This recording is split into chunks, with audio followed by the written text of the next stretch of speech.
এই টাইমে আপনাকে বিশ্বস্ততা বফাদারি দেখাতে হবে ঈশ্বরের প্রতি। এবার লোকদেরকে কীভাবে চলা দরকার আছে, ঈশ্বরের ইচ্ছা কি আপনি কীভাবে চলেন। যেভাবে লোকরা আগে চলতো সেইভাবে আর চললে হবে না। লোকদেরকে প্রার্থনাপূর্বক জীবন কাটাতে হবে, হর দিন প্রার্থনাপূর্বক জীবন কাটাতে হবে। 2025 যে আছে আর অধিক পরিমাণে প্রার্থনাতে লাইফ কাটাতে হবে, আর অধিক পরিমাণে ফাস্টিংয়ে লোকদেরকে যেতে হবে, উপবাসে অধিক পরিমাণে। আমি বলছিলাম বুধবারে যে একটা বছর এমন বছর গেছে, পুরো বছর আমি ফাস্টিংয়ে কাটিয়েছি। 21 দিন ফাস্টিং হলো, ফির কিছুদিন রেস্ট, এক সপ্তাহ রেস্ট, 10 দিন রেস্ট, ফির 21 দিন, ফির 2-1 দিন কিছুদিন রেস্ট, ফির 21 দিন, লাগাতার 1 বছর লাগাতার। এই গরমে ভাই ব্যাগ নিয়ে বাইরে প্রার্থনাতে যাওয়া আসা এ লোকরা জানে না একদম। আমেন। 2025 লোকদেরকে বেশি ধ্যান দেওয়া দরকার আছে, আর অধিক পরিমাণে নিজের জীবনকে সমর্পণ করতে হবে। তো আপনার জীবন সেফটি থাকবে, সুরক্ষিত থাকবে। কারণ শয়তান যেভাবে তার প্ল্যানিং করছে আর্থিক প্রবলেম দ্বারা, दूसरा কিছু প্রবলেম দ্বারা, তো সেই প্রবলেম থেকে লোকরা বেঁচে যাবে। লোকরা যদি ঈশ্বরের ইচ্ছা অনুযায়ী চলে, পবিত্র আত্মাতে চলে, তো দুনিয়াতে যা কিছু হোক আপনার জীবনে কোনোদিন 1% ফারাক পড়বে না। প্রভু যিশু জীবিত নামে আমেন। লোকরা চায় যে আমার জীবনে এরকম হোক, যে যা কিছু হোক ভাই আমার জীবনে কোনো যায় আসে না, চাহে আর্থিক প্রবলেম আসুক, চাহে দুনিয়াতে কিছু ঘটনা ঘটুক। তো আপনাকে এমন লাইফ কাটাতে হবে এখন থেকে, বিশ্বস্ত লাইফ কাটাতে হবে ঈশ্বরের সঙ্গে। ধোকাদারি লাইফ কাটালে হবে না ঈশ্বরের সঙ্গে। বাক্যতে আপনাকে দাঁড়াতে হবে, প্রার্থনাতে বাড়তে হবে, ফাস্টিংয়ে আসতে হবে, আপনাকে সমর্পিত জীবন কাটাতে হবে, একদম রিয়েল খাঁটি লাইফ ঈশ্বরের সামনে কাটাতে হবে একদম। Amen amen hallelujah. ঈশ্বর নামে জোর সে তারিফ করে সকল। এবার লোকদেরকে কি করতে হবে, লোকদেরকে ফাস্টিংয়ে উপবাসে আসতে হবে। অনেকে ফাস্টিং করে 2 দিন 4 দিন, ঠিক আছে, লোকরা ফাস্টিং করুক লম্বা টাইম। আচ্ছা 21 দিন ফাস্টিংয়ে থাকলাম, আচ্ছা 21 দিন ফাস্টিংয়ে আছি, কিসের জন্য প্রার্থনা করছি? নিজের আত্মিক জীবনের জন্য, নিজের পরিবারের জন্য, নিজের আর্থিক জীবনের জন্য, বাচ্চাদের জন্য প্রার্থনা করছি, ঈশ্বরের দাসদাসীর জন্য, মণ্ডলীর জন্য প্রার্থনা বিশেষ করে করুক লোকরা, আমাদের দেশের জন্য, আমাদের দেশ সুরক্ষিত থাকুক, আমাদের দেশে আর উন্নতি হোক, আমাদের দেশ দুনিয়াতে নাম্বার 1 হোক। প্রভু যিশু জীবিত নামে আমেন আমেন। লোকরা ফাস্টিং সহকারে প্রার্থনা করুক আমাদের দেশের জন্য, এইগুলো প্রার্থনা করুক। আর লোকরা যে মুহূর্তে লম্বা টাইম প্রার্থনাতে যাবে, আমি বলে দিচ্ছি 2025-এ 21 দিন কেউ করলো, ফির কিছু টাইম রেস্ট, কি 40 দিন আপনি করলেন, ফির কিছু টাইম রেস্ট, ফির আবার 21 দিন 40 দিন শুরু, যতদিন না 2025 শেষ হচ্ছে না একদম। আমি বলছি যখন আপনি এইরকম লাগাতার ফাস্টিং করে যাবেন, একটা টাইম আসবে জবরদস্ত পবিত্র আত্মা আপনাকে আগুবাই করবে একদম। আমেন। আপনি আপনার পরিবারে পরিবর্তন দেখতে পাবেন, প্রভু যিশু জীবিত নামে। আপনি আপনার ব্যক্তিগত জীবনে পরিবর্তন দেখতে পাবেন, প্রভু যিশু জীবিত নামে। আর্থিক জীবনে পরিবর্তন দেখতে পাবেন, প্রভু যিশু জীবিত নামে। আপনি ভাবছিলেন যে এটা কোনোদিন সম্ভব হবে না, সেই জিনিসটা সম্ভব হবে চোখের সামনে, প্রভু যিশু জীবিত নামে আমেন।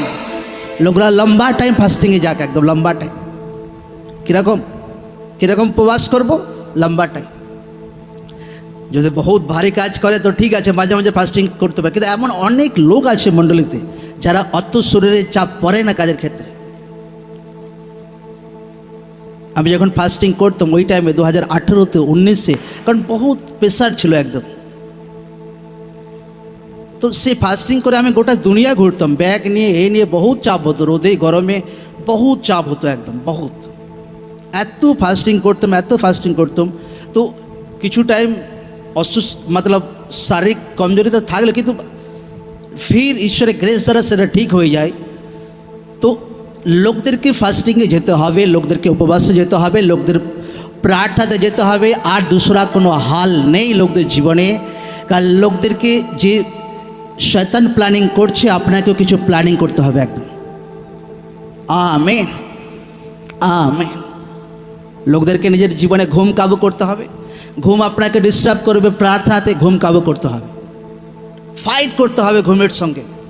ঘুম আপনি কোনোদিন যায় না, আমি বলে দিচ্ছি, তার সঙ্গে লড়াই করতে হবে, বহুত লড়াই করতে হবে, তবে সেটা কবজায় রাখা যায়।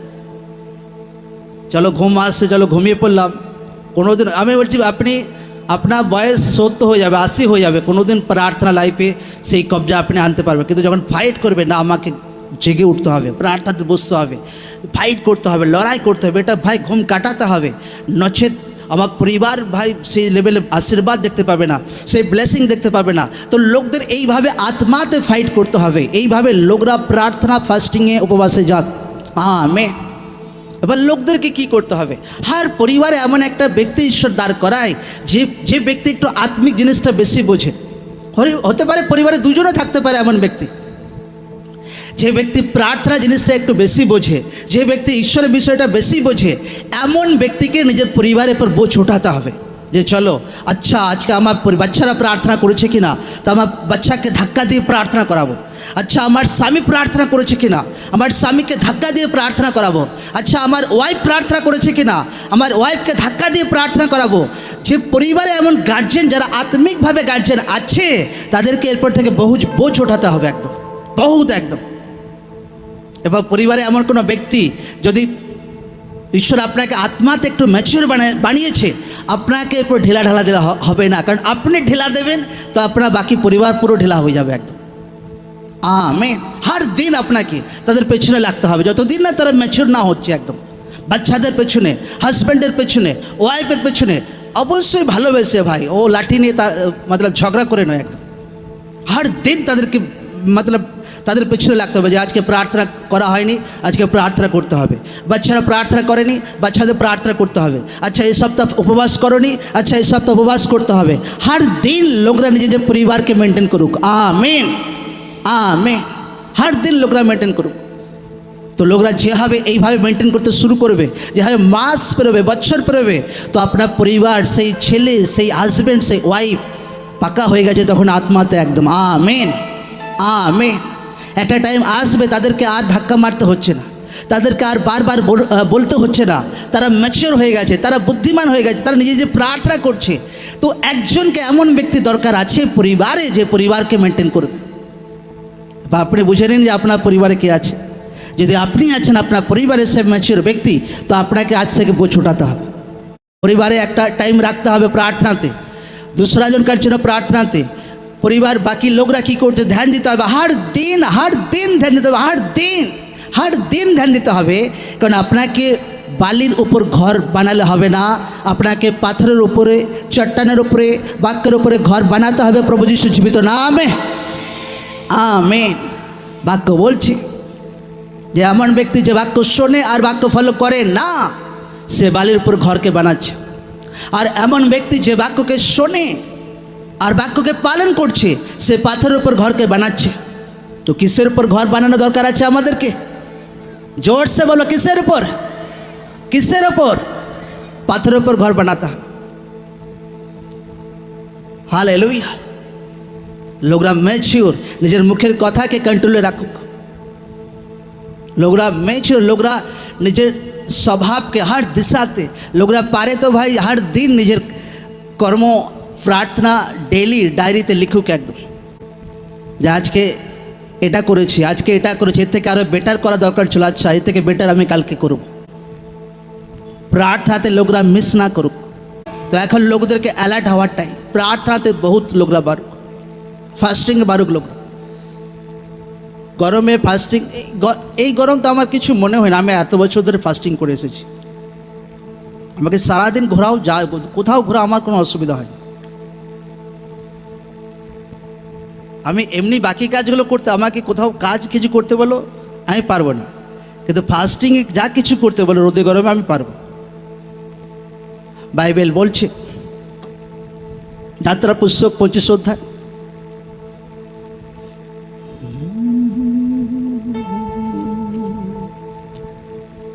যাত্রা পুস্তক 24 অধ্যায় 15 থেকে,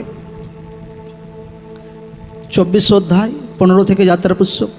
মসি যখন পর্বতে উঠিলেন তখন মেঘে পর্বত আচ্ছন্ন ছিল, আর সিনাই পর্বতের ওপরে সদাপ্রভুর প্রতাপ অবস্থিতি করিতেছিল, আর উহা 6 দিন মেঘাচ্ছন্ন রহিল। পরে 7ম দিনে তিনি মেঘের মধ্য হইতে মসিকে ডাকিলেন, আর ইসরায়েল সন্তানগণের দৃষ্টিতে সদাপ্রভুর প্রতাপ পর্বতশৃঙ্গে গ্রাসকারী অগ্নির ন্যায় প্রকাশিত হইল। আর মসি মেঘের মধ্যে প্রবেশ করিয়া পর্বতে উঠিলেন। মসি 40 দিবারাত্র সেই পর্বতে অবস্থিতি করিলেন। সকলে বলুক আমেন। ঈশ্বর মসিকে পর্বতে চূড়াতে ডাকলেন কিছু মেসেজ দেওয়ার জন্য। আর মসি ঈশ্বরের উপস্থিতিতে, ঈশ্বরের সেই ডাকার জায়গাতে দুনিয়া ছেড়ে, মণ্ডলী ছেড়ে, সব কিছু ছেড়ে ঈশ্বরের উপস্থিতিতে মসি এন্টার করছেন মেঘের মধ্যে 40 দিন 40 রাত, সারে ডিস্ট্র্যাকশানকে খতম করে। আজ লোকদেরকে ডিস্ট্র্যাকশান খতম করতে হবে। যদি টিভিতে লোকদের ডিস্টার্ব হয়, লোকরা টিভি খতম করুক ভাই, সাইডে রেখে দিক। আমাদের তো কবে মাচায় তুলে দিয়েছি সারে সব কিছু। এখন তো খবর দেখার আছে, মোবাইলে খবর চলে আসে, অসুবিধা কিছু হয় না। আড্ডা বাজে আপনাকে ডিস্ট্র্যাক্ট করে, সেটাকে খতম করার আছে। বন্ধু বান্ধবী, গার্লফ্রেন্ড বয়ফ্রেন্ড যা কিছু ডিস্ট্র্যাক্ট আপনাকে করে, ফোন হোক, যা কিছু আপনাকে সাইড করার আছে। এমন কিছু রাখলে হবে না যে আপনাকে আত্মিক জীবনে আপনাকে ডিস্টার্ব করে। ঈশ্বর কেন মসিকে পর্বতে চূড়াতে ডেকেছিল? যেন এমন কিছু ডিস্ট্রাকশান না থাকে যে চলো মসিকে কেউ পেছু থেকে ডাকছে, কলিসিয়া ডাকছে, মণ্ডলী ডাকছে, ও ডাকছে, এ ডাকছে, আর প্রার্থনার টাইমে ডিস্টার্ব হচ্ছে। লোকরা এমন একটা ডিপলি গভীর একটা আত্মিক জীবনে নিজের লাইফকে এন্টার করাকে একদম আমেন, আমেন, হালেলুয়া। ডিপলি গভীরভাবে একদম নিজের জীবনকে আত্মাতে নিয়ে যাক, একদম প্রার্থনাতে, ফাস্টিংয়ে, উপবাসে, পবিত্র জীবনে একদম এত বড় রেজাল্ট আসবে আপনার লাইফে, আপনার পরিবারে, আপনি ভাবতে পারবেন না। প্রভু যিশু জীবিত নামে আমেন। লোকরা যখন লম্বা টাইম ফাস্টিংয়ে থাকে, প্রার্থনা করুক, প্রভু আমার পরিবারকে চেঞ্জ করো, প্রভু আমার এলাকাকে চেঞ্জ করো, আমার গ্রামকে চেঞ্জ করো, আমার আত্মীয়দের চেঞ্জ করো। আর আমি বলছি हर एक प्रार्थना उत्तर ईश्वर আপনাকে দেবে একদম আমেন, আমেন, हालेलुया, हालेलुया। ईश्वर नामे जोर से तारीफ करी सकल।